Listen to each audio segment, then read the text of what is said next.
கரூர் மாவட்ட முன்னாள் அமைச்சர் திமுக செந்தில் பாலாஜி, அவருக்கு ஒரு பேர் 10 ரூபாய் இருக்குது.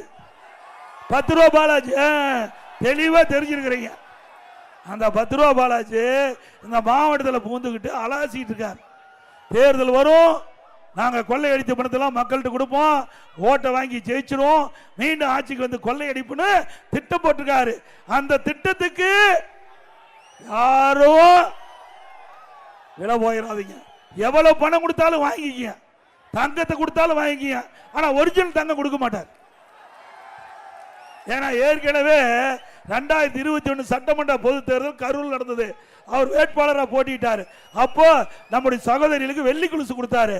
அந்த வெள்ளி குலுசுலாம் வாங்கி ஆஹா இன்னைக்கு செந்தில் பாலாஜி கொடுத்துட்டாரு பரவாயில்லைன்னு போய் அந்த கடையில் போய் நகைக்கடையில் போய் அந்த வெள்ளி குலுசை வச்சு விற்க போனா அங்கதான் தெரிஞ்சுது போலி வெள்ளி குலுசு.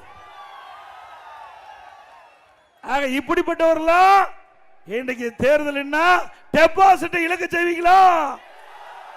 இங்கிருந்து கரூருக்கு காது கேட்க வேண்டும்.